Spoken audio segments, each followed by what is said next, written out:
How about this one?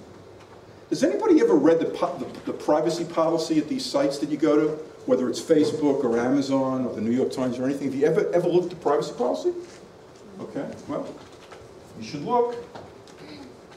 How will your privacy be protected? If you visit the site, how do you know that your information is not going to be passed on to someone else? How do you know that the site is in fact secure?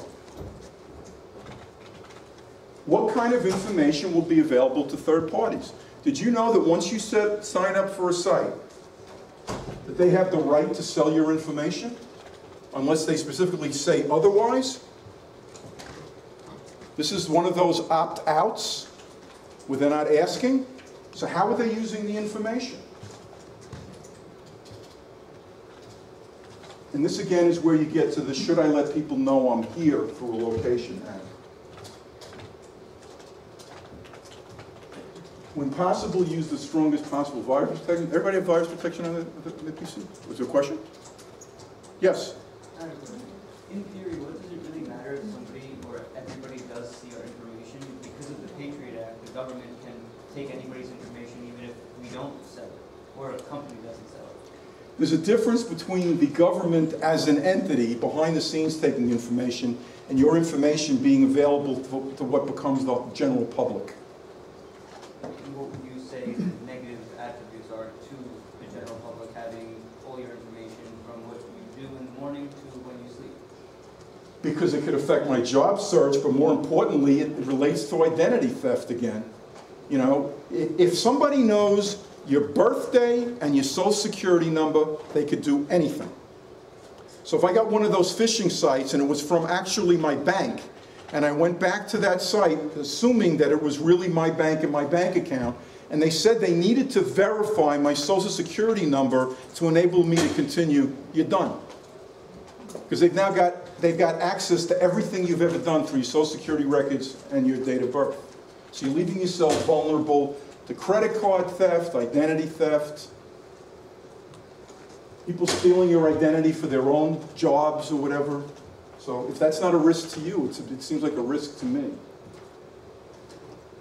Plus, does everybody really need to know when your birthday is, or information like that?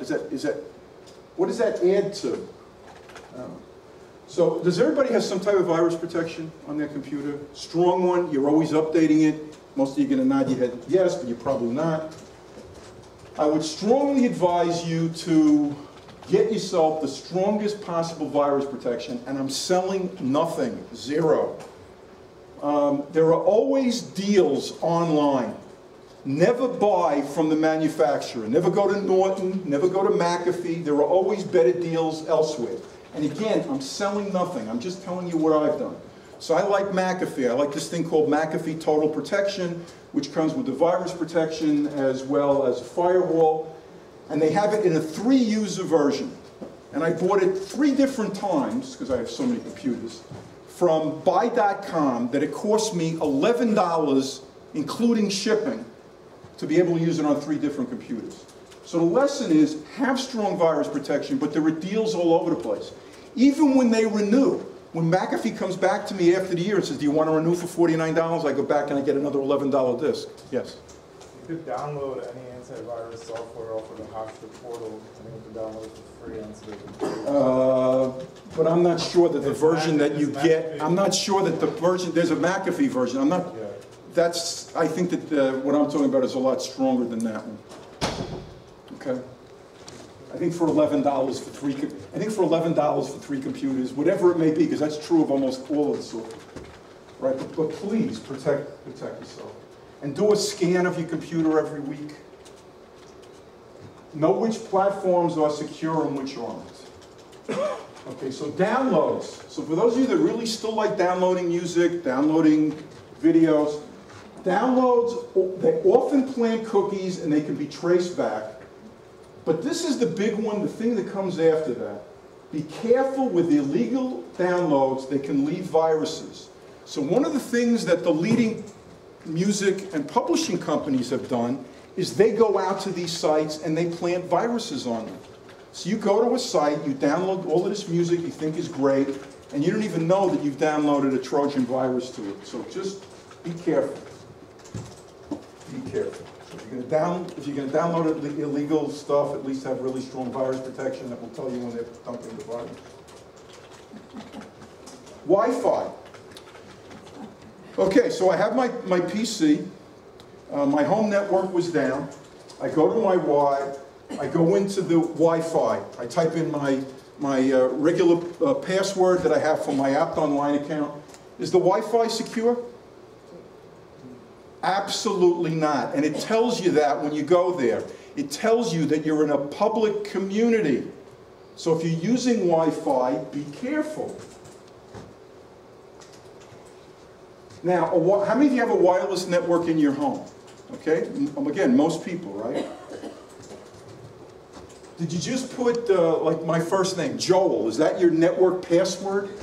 Come up with whatever wireless network you have. It's going to have software with it that enables you to put the strongest possible password in there.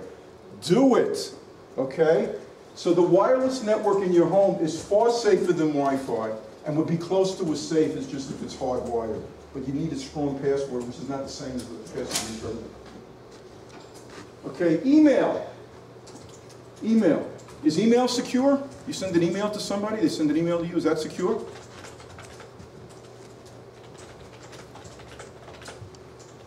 Well, if you were a faculty member at Hofstra, you would get an email periodically which would tell you don't post grades or any other personal information via email because it's considered to be insecure, because it still is relatively easy for people to hack into email accounts.